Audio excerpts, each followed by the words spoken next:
Hello everyone, मी चैत्राली तुमच्या सगळ्यांचं पुन्हा एकदा स्वागत करते आजच्या या व्लॉगमध्ये। तर आता तुम्ही म्हणाल ही काय करते, तर आज आपल्या घरी गौराईंचं आगमन होणार आहे। व्हिडिओ स्टार्ट करण्याच्या अगोदर I am really very sorry. जसं मी काल सांगितलं, मला व्हिडिओ अपलोड करण्यासाठी बराच उशीर झालाय, काही कारणामुळे मला जमलं नाही। So I am really very sorry for that. आणि चला स्टार्ट करूया आजचा व्हिडिओ। गेल्या 4-5 वर्षांपासून गौराईला साडी मीच नेसवते। सो मी तुम्हाला आज दाखवते गौराईला साडी कशी नेसवायची आणि त्या दिवशी काय काय करतात, गौरी कशा घरात घेतात आणि कशा बसवतात आणि काय काय असतं।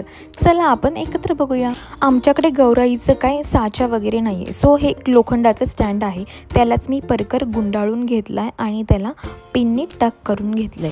तुम्ही आजकाल बघितलंच असेल, सगळ्याच गोष्टींमध्ये एकदम ॲडव्हान्स प्रकारे आपल्याला वस्तू मिळतात, म्हणजेच अख्ख्या गौराई देखील उभ्या मिळतात, त्यांना साड्या पण रेडीमेड मिळतात। पण आमच्याकडे हे वर्षानुवर्ष आम्ही ह्याच स्टँडचा वापर करतोय। तर मी आता परकर लावून घेतलाय आणि त्यानंतर त्याला बेडशीट गुंडाळून घेतले, जेणेकरून गौराईचा घेर थोडासा असा फुगीर दिसेल, जेणेकरून ती साडी घातल्यावर गौराई एकदम अशी लुकडी दिसणार नाही। त्यानंतर मी आता साडी उघडून घेते आणि त्याला गोल बाजूनी खोचून घेते। जर जास्तच कन्फ्युजन होत असेल तर स्टँडच्या पॅरलली आपण स्वतः उभं राहायचं आणि आपण आपल्याला स्वतःला जशी साडी घालतो तसं त्याला घालायचं आहे, म्हणजे जास्त आपल्याला कन्फ्युजनही होत नाही आणि पटपट घालून होती साडी। त्यानंतर आपण साडीच्या निर्या करूया आणि खोचून घ्यायच्यात आणि सगळ्यात शेवटी आपण तिचा पदर करणार आहोत। आता आपल्याला पदर करताना एकदम छोट्या छोट्या प्लेट्स घ्यायला लागणार आहेत। जसं तुमच्या गौराईचा खांद्याचे मेजरमेंट्स असेल त्यानुसार तुम्हाला छोट्या छोट्या प्लेट्स इथे घेऊन त्याला पिननी टक करून घ्यायचं। तर अशा प्रकारे आपली गौराईला साडी नेसवून झालेली आहे। गौरीला साडी कशी नेसवायची याचा डिटेल शॉर्ट मी अपलोड देखील केलं आहे माझ्या चॅनलवर। आत्ता वाजले दुपारचे 2 आणि आम्ही आलो आहे गौराईसाठी 5 पत्री घ्यायला, किंवा तुम्ही याला फुलोरा देखील म्हणू शकता। प्रत्येक भागात याला वेगवेगळी नावं आहेत। तर म्हणजे काय, यामध्ये वेगवेगळ्या फळांची पानं आपल्याला गोळा करायची असतात। फॉर एक्झाम्पल पेरू, सीताफळ, रामफळ, डाळिंब, तुम्हाला ज्या पण फळांची पानं मिळतील ती पानं घ्यायची आहेत। आता आमचं बेल, पेरू आणि सीताफळ घेऊन झाले आणि माझी मम्मी आता चाफ्याची पानं तोडते। ही पण पानं लागतात। आम्ही थोडं पुढं आलो की हे पहारेकरी इथे बसले होते, आम्हाला त्यांची जरा भीती वाटली। त्यानंतर आम्हाला हा ससा दिसला, पण बघा ह्याच्यात थोडंसं जवळ गेलं की हा लगेच बिळात पडून। आता तुम्हाला माझ्या मम्मीच्या हातात जे दिसते ना ते आहे भोपळ्याचं पान, आणि ते शोधण्यासाठी आम्ही अख्खं एचे कॉलनी पालतं घातलेलं, कारण की आमच्याकडे ह्या पानाचा खूप जास्त मान असतो आणि ह्याच्या फुलं। तर आता आम्ही जिथे आलो आहे ते आहे एचे कॉलनी। तर ही जागा माझ्या घरापासून एक 10-15 मिनिटांच्या अंतरावर आहे। त्यानंतर आम्हाला भोपळ्याची कळी सुद्धा मिळाली। तर आता बऱ्यापैकी आमची पात्री गोळा करून झाली आणि आता राहिले फक्त चंदनाचं झाड। तर थोडं पुढं गेल्यावर आम्हाला एक चंदनाचं झाड दिसलं, तर त्याचा आम्ही डाळा तोडून घेतला। तर आम्हाला रस्त्यात या गणपती बाप्पाचं विसर्जन भेटलं।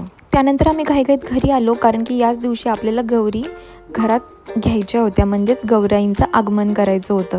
म्हणून घरी आल्या आल्या मी रांगोळी काढायला घेतली आणि बाकीची तयारीसुद्धा वहिनीने करून ठेवली होती। रांगोळी काढल्यानंतर आमच्या शेजारच्या काकू, माझ्या काही मैत्रिणी आणि माझ्या आत्या वगैरे गावाकडून आले होते गौरी घरात घेण्यासाठी। तर आज आहे गौराईचं आगमन। तर या दिवशी काय करतात, तुळशी शेजारी गौराईचा मुखवटा ठेवून घरातल्या सगळ्याच बायका, मुली गौराईला हळदी कुंकू लावतात, तिची पूजा करतात आणि त्याचबरोबर तुळशीची पण हळदी कुंकू लावून आपण पूजा करतो। गौराई घरात घेताना सगळे गौराईची गाणी म्हणतात, झिम्मा फुगड्यासुद्धा खेळतात। ग्रामीण भागात तुम्हाला हा प्रकार खूप जास्त पाहायला मिळतो। तर आता तुम्ही बघू शकताय सगळ्यांनी किती छान आणि मस्त अशी गौराईची पूजा करून घेतली आणि गौराई आता आपण घरात घ्यायला तयार आहोत आणि सगळ्यांबरोबर चिनूसुद्धा ताशा वाजवत गौराईचं आगमन करायला तयार आहे। आमच्या शेजारच्या काकू गौराईचं छान असं माप तयार करत होत्या। गौराई घरात घेताना पुढे गौरीचा मुखवटा घेऊन चालायचं असतं आणि पाठीमागे गौराईचे पायांचे ठसे जे रेडीमेड मिळतात ते सुद्धा तुम्ही लावू शकता, किंवा आम्ही असं कुंकवात पाणी ओतून ते हाताने त्याचे ठसे काढत होतो, म्हणजे असं दाखवायचं की गौराई तिच्या पावलांनी आपल्या घरामध्ये प्रवेश करते। घरात प्रवेश करताना गौराईला उंबरठ्यामध्ये छान हळदी कुंकू लावतात, तिला ओवाळतात, तिची पूजा करतात आणि माप ओलांडून घरात प्रवेश होतो। गौराईला तिच्या मेन जागी बसवायच्या अगोदर आपल्याला घरातील प्रत्येक ठिकाणी गौराईला फिरवून आणावं लागतं।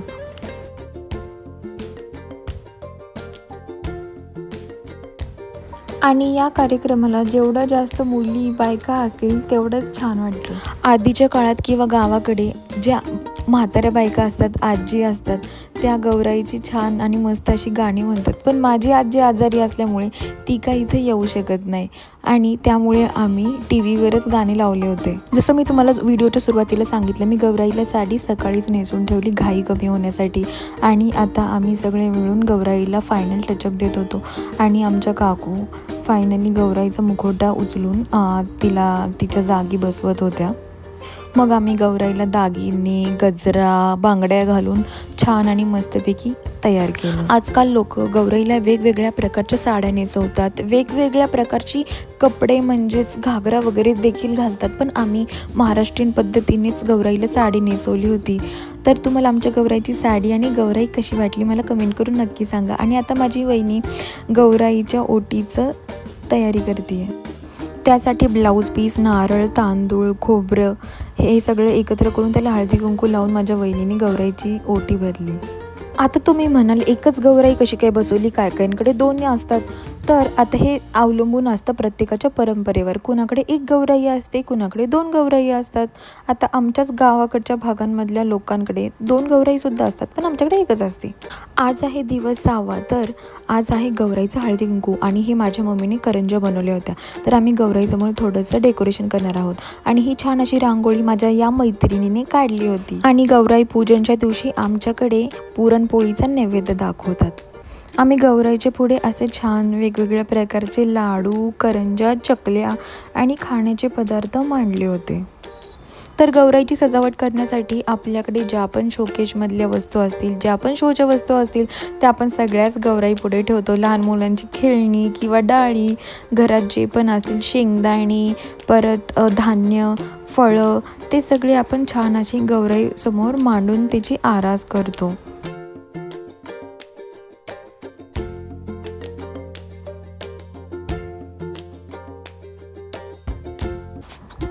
तर हे होतं आमचं फायनल असं गौरी गणपतीचं डेकोरेशन. आय होप तुम्हाला आवडलं असेल. तुम्हाला कसं वाटलं, आवडलं की नाही, आणि त्यात काय कमी होतं आणि काय छान होतं ते मला कमेंट करून तुम्ही नक्की सांगा. आणि हां, तुम्हाला अजून एक गोष्ट मला सांगायची आहे.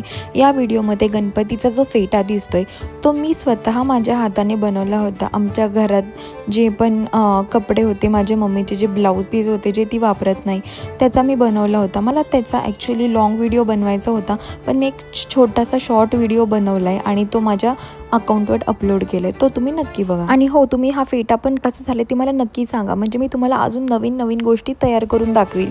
आम्ही गौरीपुढे केळाच्या पानात अशा 7 वेगवेगळ्या प्रकारच्या छान भाज्या करून मांडल्या होत्या. ॲक्च्युली ही आमच्याकडे पद्धत नाही आहे, पण आमच्या शेजारी एक काकू राहतात, त्यांचं गाव लातूर आहे. तर त्यांच्या गौराईसाठी त्यांनी केल्या होत्या, मग त्यांनी आम्हाला त्यातल्याच ह्या भाज्या दिल्या.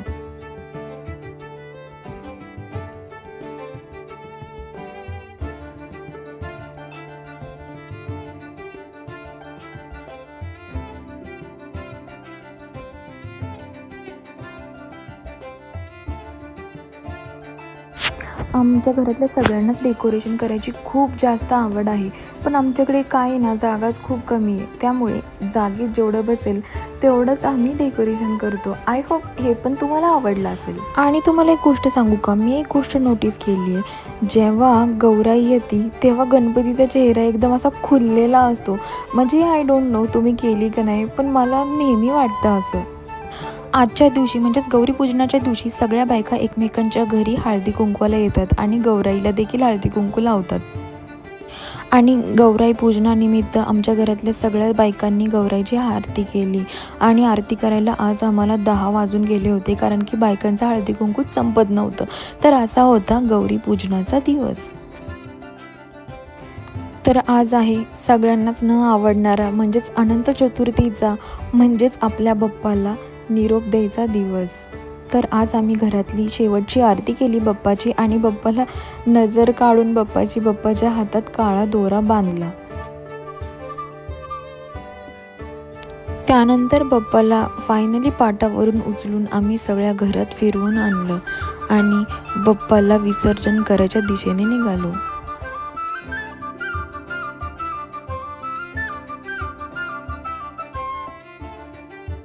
गणपती बाप्पा जड असल्यामुळे आम्ही गाडीतूनच गणपतीचं विसर्जन करायला गेलो, कारण की हे पण घराच्या पासून थोडं लांब होतं. सगळ्यांनी गणपती बाप्पांचे पाय धुतले, हळदी कुंकू लावलं आणि मग शेवटची आरती आम्ही केली. आम्ही डब्यातून थोडासा प्रसाद पण तिकडे घेऊन जातो. आरती केल्यानंतर सगळ्यांना वाटतो तिथल्या लोकांना. आम्ही लहान असताना गणपती बाप्पाचं विसर्जन नदीमध्ये करायचो, पण आजकाल महानगरपालिकेने गणेश विसर्जनासाठी हौद तयार केलेले आहेत आणि त्यामुळे नदीचं प्रदूषण देखील होत नाही. आणि अशा प्रकारे आम्ही गणपती बाप्पाची आरती केली, प्रसाद वाटला आणि त्यानंतर गणपती बाप्पाला घरातल्या सगळ्यांनीच थोडी थोडी आंघोळ घातली आणि त्यानंतर फायनली बाप्पाला निरोप दिला. तर आज आपण इथेच थांबूया आणि परत भेटूया पुढच्या व्लॉगमध्ये. तोपर्यंत bye bye. Have a nice day.